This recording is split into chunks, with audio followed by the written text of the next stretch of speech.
Welcome back to the Rollout. I'm Jeff Pratt, and joining me is Trent Henrich. How's it going, Trent? It's going well. Just trying to get this thing recorded. Absolutely. We've had a couple of issues so far, and we're actually going to be hopping right into a live ESPN mock draft where, as you can see, it is 12 teams, and I'm currently on the clock with pick number 5, and I'm going to be snagging Alvin Kamara with that. Just to jump in to a little bit of analysis, because obviously we did rush this intro a little bit with our technology issues. I like Kamara in the 5 to 6 range as a PPR back. I think he obviously has a ton of potential. He has top 3 potential this year, in my opinion, in that high octane New Orleans offense. And Trent, what pick did you end up taking? I have 10 in this draft, but to talk about those first couple picks, Michael Thomas usually doesn't go for. There's nothing wrong with him going for. It makes even more sense in a PPR format. You just usually see people chase running backs early on in the draft. So it's quite nice for you to have Kamara drop all the way to 5. Yeah, absolutely. And even if Kamara hadn't fallen to me, I would have felt comfortable taking Cook or maybe even Derrick Henry, honestly, at 5. You know my strategy. I always like to take 2 running backs with my first 2 picks, especially in PPR leagues, just because there is so little depth compared to how deep the wide receiver position is. Yeah, absolutely. You usually like to go, back-to-back running backs, or I've even seen each of us probably go 3 running backs before. It's not the craziest thing to chase the running backs early, and the wide receiver, depth this year for fantasy is quite deep. So it's you can find really good value in those later rounds for wide receivers who could finish in the top 15. Yet you're drafting them outside of wide receiver 30. It's definitely possible. Yeah, absolutely. And Trent, you talked a little bit earlier about Michael Thomas falling, and we talked about this before recording. I had drafted earlier today in one of my leagues, and I actually was able to pick up Michael Thomas with the 8th overall pick. And as much as I have my principles about taking 2 running backs in the first 2 rounds, if Michael Thomas is going to fall to you at 8, it was really hard for me to pass up on him, and I did end up taking him. Yeah, Michael Thomas at 8, especially in a PPR format, it's a no-brainer. Um, it sometimes pays off to have that 7th, 8th pick because you can get Thomas in that range, which is really good value for a guy that finished as wide receiver 1 last year, broke all those records, and could very well put up another big season. We know he's going to get 150, 160 targets. He gets that every season. Really, he averages like 148, and then last year he had an incredible, I think it was like 182 or something like that. But he's a target machine. Yeah, absolutely. And Trent, you're on the clock here with pick 10, and Clyde Edwards-Helaire is sitting there waiting for you. And neither of us have felt comfortable taking him with a first-round pick. Are you going to be able to do that in this draft? I think I am. He is in a lot of guys' rankings or expert rankings, he's a top 6, top even 5 running back. I do like Miles Sanders a lot, but I know that Clyde Edwards-Helaire will thrive, even if he's not even that skilled. It wouldn't really matter because he's an offense that scores a lot, and he'll get a lot of opportunities. When Kareem Hunt had that monster season in Kansas City, or monster season and a half, it's because like Kansas City offense gets so many goal line opportunities or gets close to the end zone, and the running back really gets rewarded for that happening. So I'm happy with getting Clyde with the 10th overall pick. Yeah, I dug a little bit into Clyde's past and stats when writing an article for Overtime Heroics, which is one of the sites I write for earlier today. And it was really interesting to see just how effective he is, honestly, as a pass catcher. I had no idea. Obviously, how good he is, but the dude put up crazy stats his senior year at LSU. And he really sat behind Darius Geis and Nick Brissett up until his senior year there. And then he just exploded. And he's only 5'7", but he's also a very underrated rusher. And his strength is something that you don't expect. It's hard to stop Clyde Edwards-Helaire when he runs downhill. So that's definitely something that people are sleeping on him wise because of his size. But personally, I think that a decent pro comparison for him is if he's able to reach that pass catching ability that I can and his ceiling is Brian. Why can't I remember his name? Trying to let you take it while I look it up. Sorry. Yeah, you're good. Just to go over what this guy Team Wirtz did. His last pick in the first round, he had the 12th overall pick. He went with Josh Jacobs, who I know Jeff will be a fan of that pick. Eckler went round 2, pick 1 to that Team Wirtz, who Eckler we talked about a little bit, is such a valuable full PPR player. He could see upwards of even 90 to 100 receptions. So he's very valuable as a running back in PPR formats. And I would say stretched, but and take the number 1 pre-ranked tight end in Travis Kelce, which, it's an interesting pick. And now I'm on the clock. And Tyreek Hill's sitting there, and a slew of running backs are also sitting there. I'm going to go running back because my guy Miles Sanders, we've talked about in many, many episodes, is sitting there. I will take him over Kenyon Drake, Nick Chubb, Aaron Jones. Joe Mixon, I thought about it, but, when your guy's there, you got to take your guy. So I was happy to see Miles Sanders sitting there for me in the second round. Yeah, absolutely. And just to touch upon what I was talking about before I let Trent take over, the pro comparison I have for Clyde Edwards-Helaire was Brian Westbrook. I'm not sure why I couldn't remember his last name, but just a truly two-dimensional back who arguably was even more effective as a pass catcher than he was as a running back. He had a couple of really dominant years in Philly. Yeah, he sure did. He's an electric playmaker.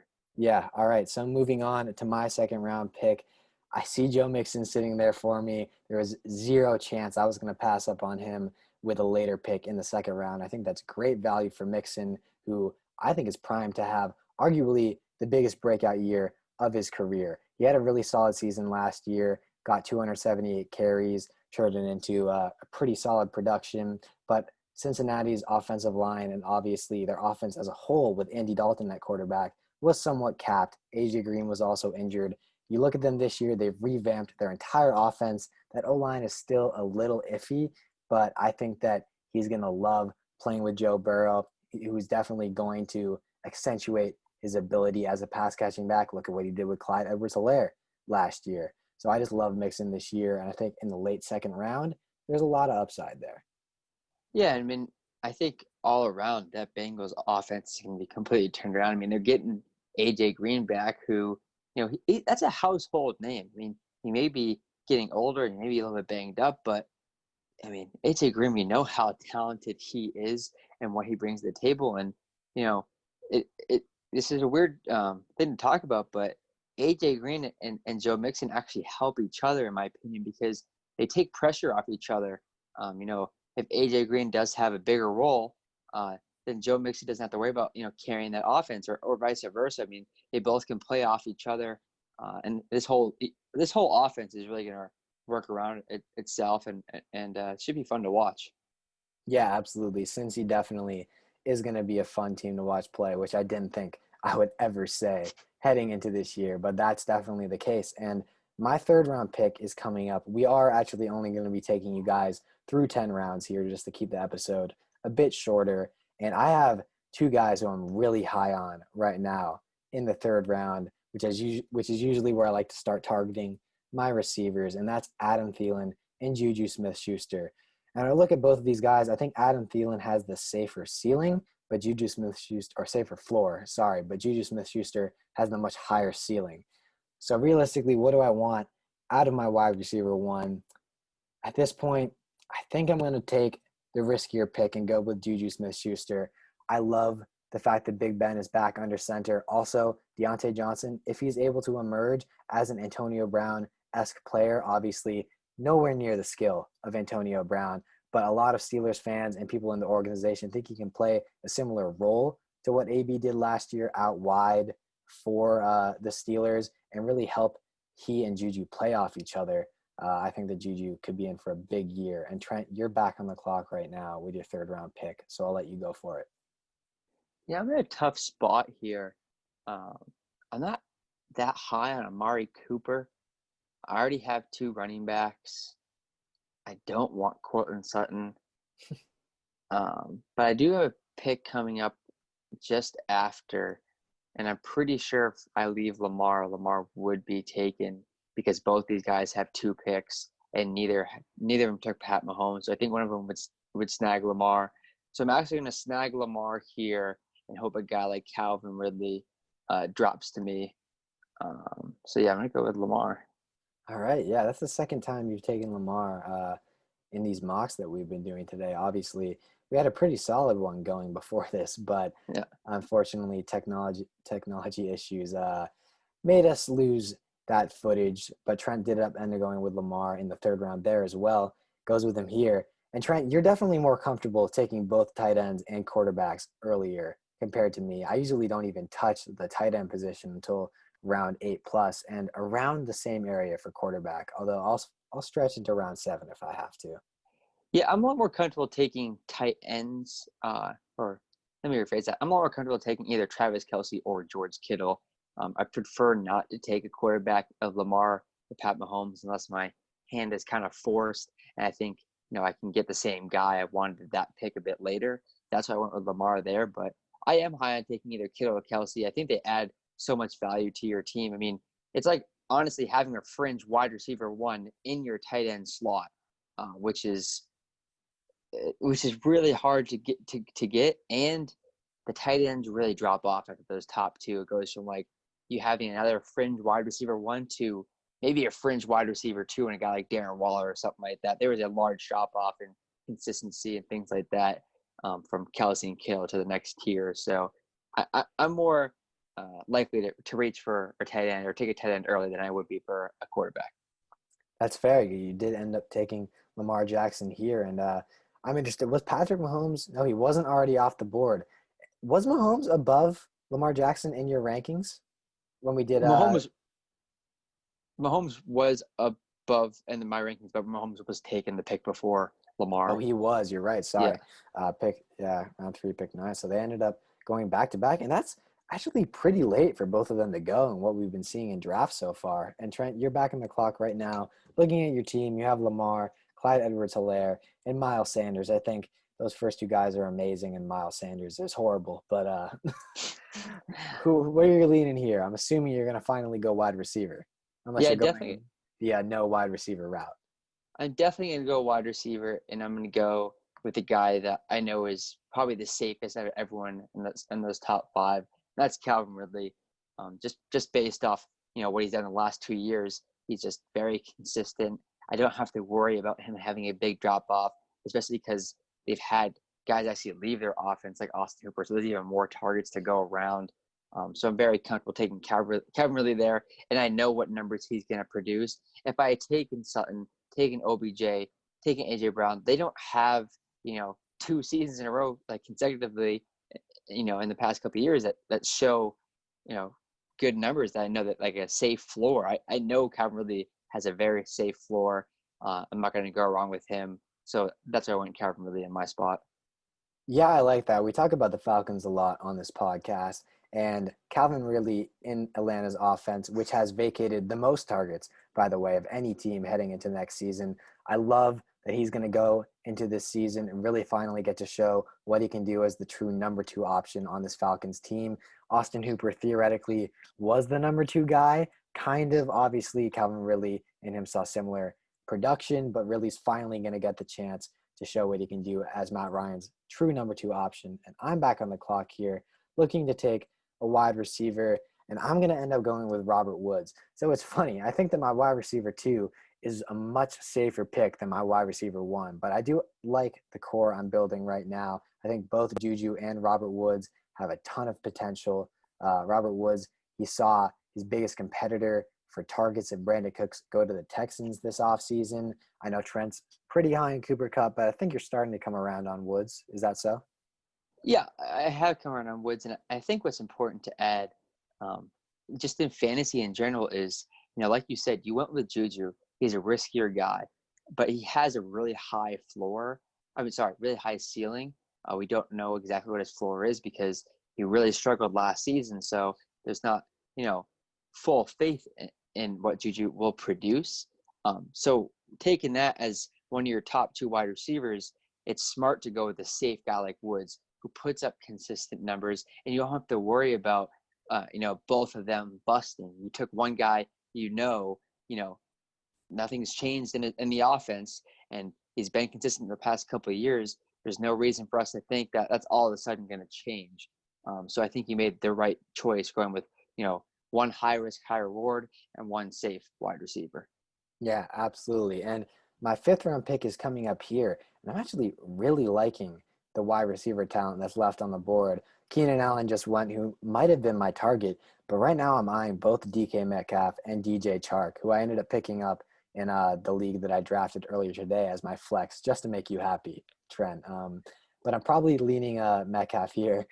We'll see what ends up going, but I'd be really happy with either of those guys as my flex, as I think they have low wide receiver one potential. I mean, it's not to make me happy. DJ Chark would make your team very happy because he's going to be a top 10 wide receiver this season. Top 10, huh? I mean, I'm higher on DJ Chark than I am on Miles Sanders. To put that in perspective.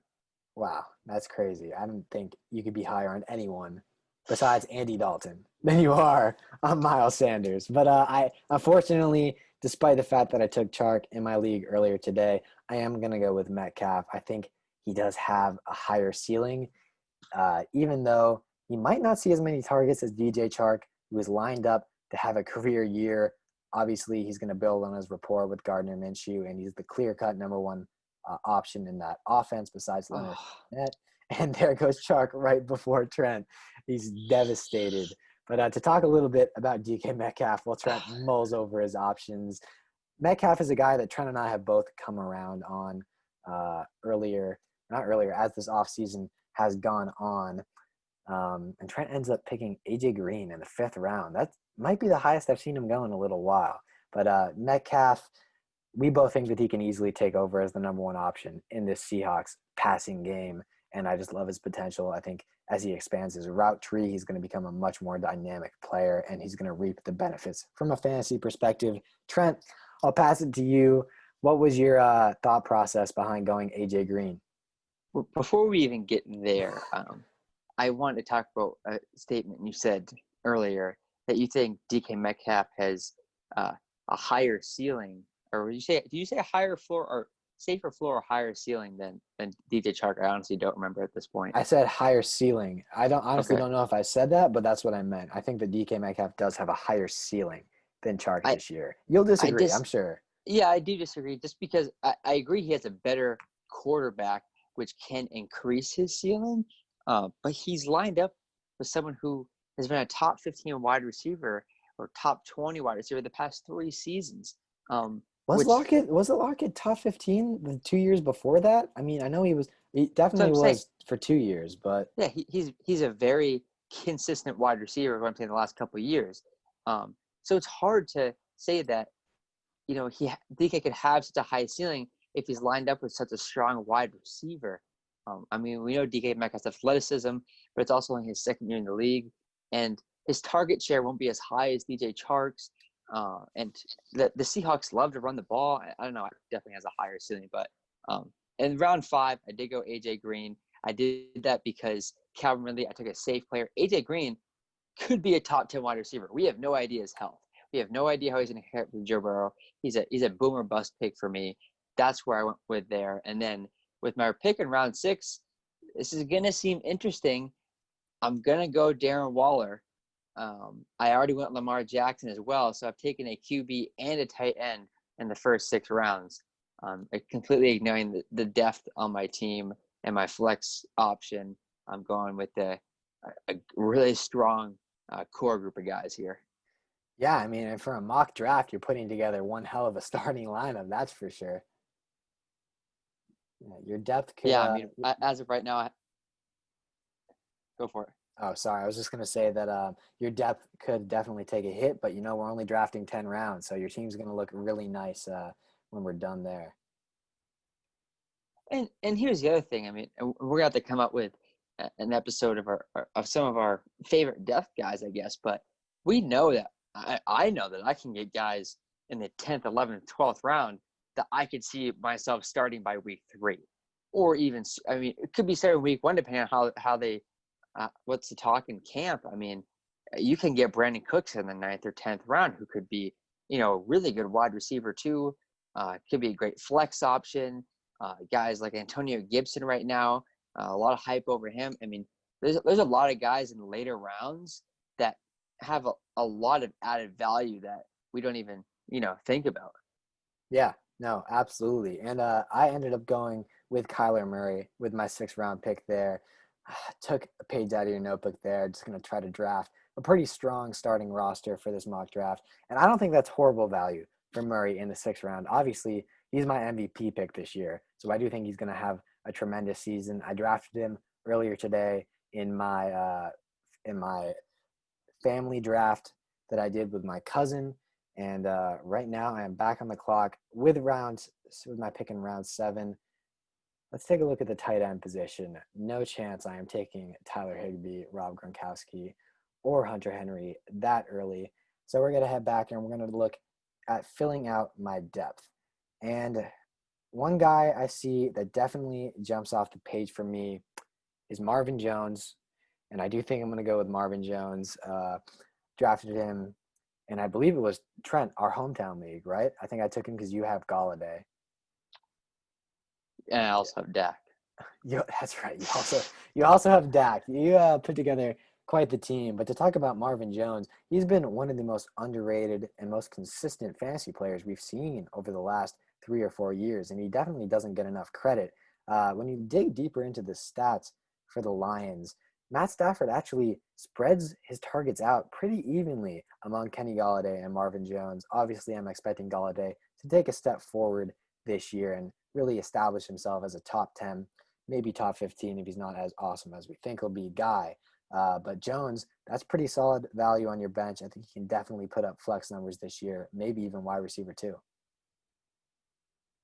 Yeah, absolutely.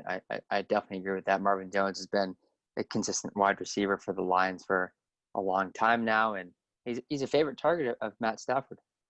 Yeah, absolutely. All right, Trent, you're back on the clock with 5 seconds left. So who are you going to take?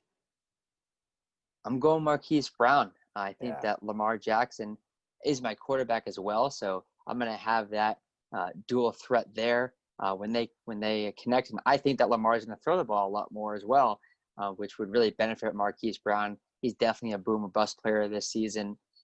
We know we only saw him get like 600 yards last year. I think those numbers are really going to go up. I talked about it in past episodes of the rollout that I do like Marquise Brown as a boomer bust prospect. I mean, my whole team is kind of boomer bust, to be honest with you. I mean, Clyde Edwards-Helaire, we have no idea. He's a rookie. And Miles Sanders drafted him really high. I mean, not a lot of guys are that high on him. AJ Green may not even be healthy, but he got franchise tagged. So I'm going to assume the Bengals are pretty happy with what he's going to put out, or hoping he's going to put out big numbers. And Marquise Brown, it's the same deal. He's boomer bust. Yeah, you definitely do have a pretty risky team, but if all of these guys hit, or at least most of them hit, you could be looking at putting up a ton of points every week, especially with a guy like Marquise Brown at your flex. And I give Brown a lot of flack, but at the end of the day, he has a ton of potential in this Ravens offense if he can establish himself as Lamar Jackson's true number one target. Yeah, I definitely agree. And something to note too is Brandon Cooks went like the 7th round, which I thought was crazy. Did he really? Let's scroll. Yeah, round 7, pick 6. Huh? That's probably the highest I've been seeing him go. But I don't hate that for your value. I mean, I think Cooks definitely has top 15 potential this year to be as the number one option in Houston for Deshaun Watson, assuming he can stay healthy for the entire season, which is really the big question mark with Cooks. But that's definitely the highest we've seen him go. I mean, I like the pick a lot. I was just surprised to see him go that high. And then with my round 8 pick, I was choosing between James White and Jordan Howard. I just cannot. I don't know what's going on in the Pats backfield, especially at the time of Lamar Miller. I think the guy I'd want to own right now in fantasy for the Pats is Lamar Miller, just because he might be an undrafted guy. I haven't even been in a draft since Lamar was picked up by the Patriots, but he could be a waiver wire type of player. And Lamar Miller may be the most skilled back on the Patriots, to be quite honest with you, which seems kind of crazy, but it's true. I don't know if I'm ready to say he's the most skilled, because I do think James White is supremely skilled, especially as a pass catching back. But I'll give you most versatile for sure. He definitely has that potential, but obviously we don't know even if he's healthy. He's coming off an ACL tear. Hasn't played since 2018. So it's been a while for Lamar Miller, and he's 29 years old.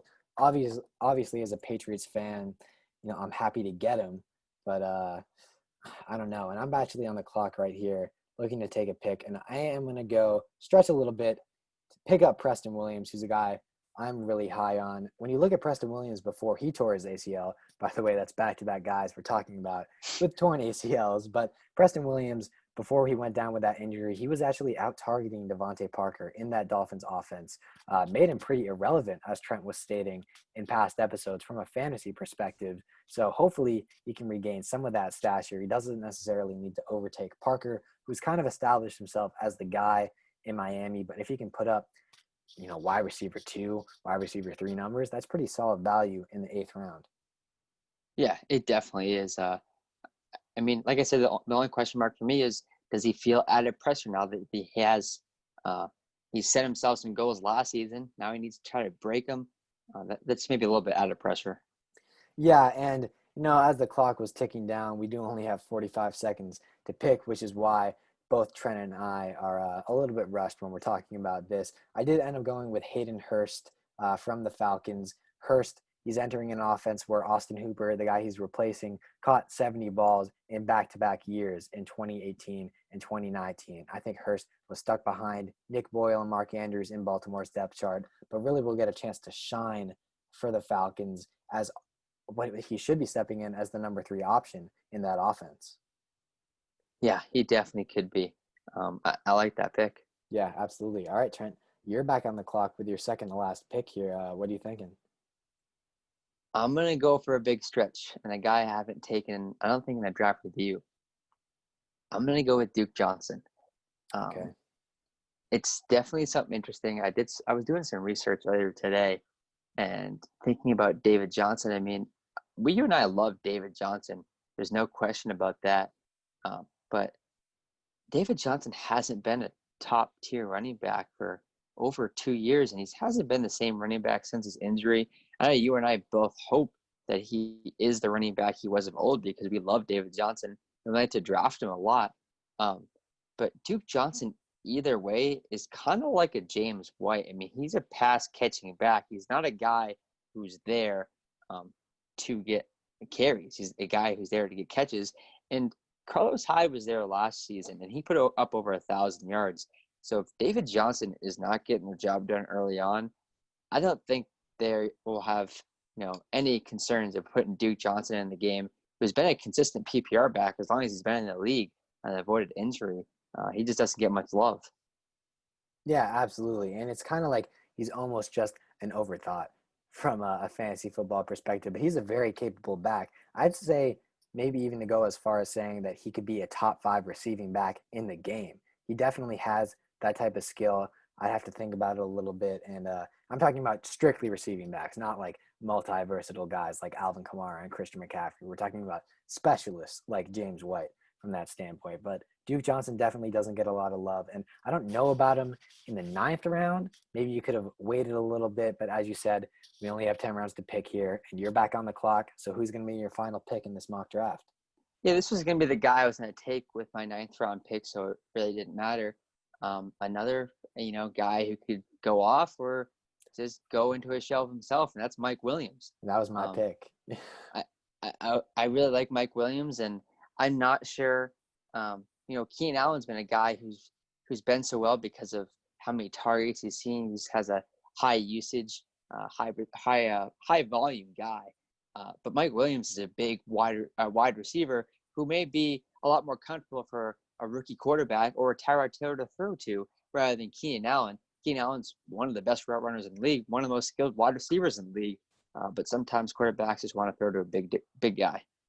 Yeah, I mean, I like that pick as well. Mike Williams led the league in yards per catch last year with just over 20 and was able to put up an 1,000-yard season on 49 catches. So that was extremely impressive. With my final pick in this draft, I ended up going with a guy who I think is really underrated this year, and that's John Brown. It says I'm back on the clock right now. We're just going to let these teams auto draft so we can talk a little bit before we wrap things up. But just to finish up about John Brown, Josh Allen had an interview the other day, and he thinks that the arrival of Stephon Diggs is really just going to open things up for John Brown to put up another 1,000+ yard season. Now, obviously, Josh Allen isn't the most accurate quarterback in the world, and it all relies on whether he can get him the ball or not. But the fact that he thinks John Brown and has the confidence that he can put up those type of numbers makes me think that John Brown is not going to be as much of an afterthought in this Bills offense as we may be thinking. Yeah, I mean, we can't disregard that John Brown, performed incredibly with Josh Allen last season, and he hasn't left. He's still there, and he's not just going to go from 130 targets down to 50. That's just not realistic. That's just not how football works. I mean, the guy plays well. They're not just going to cut him off completely from the offense. Yes, Stephon Diggs is great, but Stephon Diggs isn't the most consistent player either. I said John Brown was pretty consistent last season. He's a pretty safe-handed guy. So I like John Brown. Yeah, I completely agree. All right, before we wrap things up, we're just going to roll through our teams right now really quick and kind of give a thought on what we maybe could have done better, what we like, etc. So we'll tackle my team first. As you can see on the left side of the screen, I'm moving my cursor. Kyler Murray was my quarterback. Alvin Kamara and Joe Mixon fill out my running back core. Juju Smith-Schuster and Robert Woods are my receivers, with Hayden Hurst as my tight end, DK Metcalf as my flex, and then off the bench I had Marvin Jones, Preston Williams, and John Brown. Obviously, I didn't draft a lot of running back depth here, and that's something that I definitely would have liked to fix if I had more time and I was really focusing on this, but I was just picking up players that I thought had good ceilings. But besides that, I really like this team, to be honest with you. It's really up my alley and guys that I'm used to picking up. I think DK Metcalf as my flex has tremendous value. Trent, what do you think about my team? Yeah, I mean, this is definitely a Jeff team here. Kyler Murray is a guy I like to draft a lot. Joe Mixon, Juju, Robert Woods, Hayden Hurst. Those are all guys I see you draft.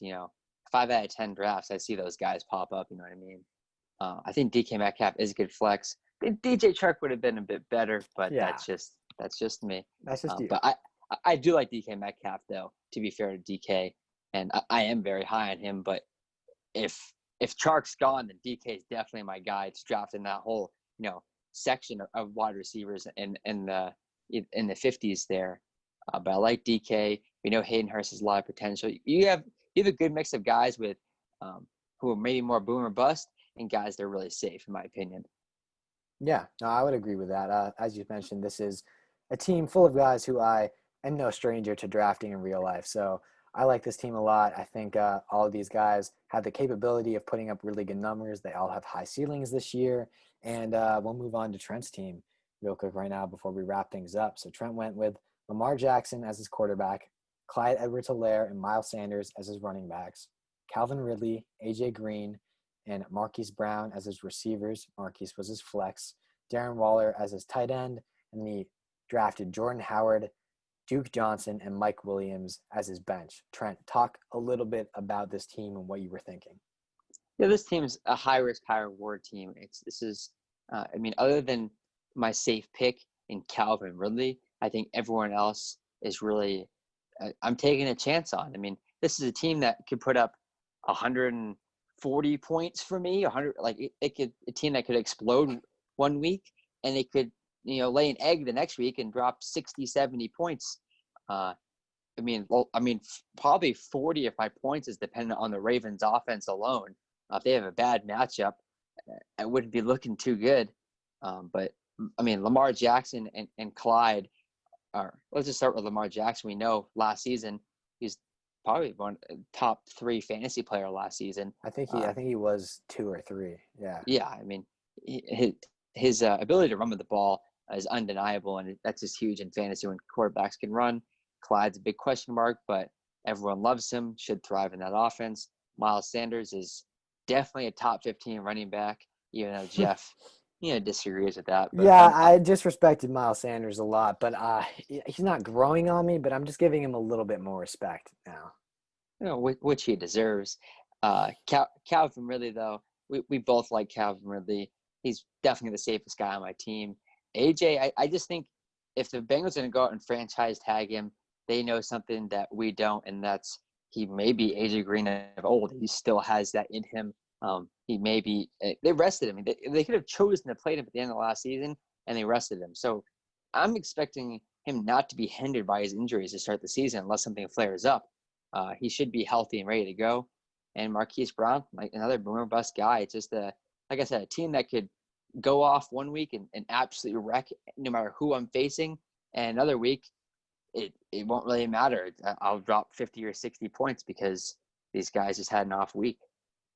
Yeah, absolutely. All right. That is going to wrap up the second episode of season 2 of the Rollout. Again, I apologize for everything being so hectic. We were dealing with a lot of technology issues and just had to jump into this mock draft. So the intro wasn't as smooth as we would have hoped, but we're really looking forward to pushing out content like this moving forward, assuming our technology will allow it. And anyway, stay safe out there, everyone. Have a great week. We'll be back next week, hopefully on Monday, with another episode.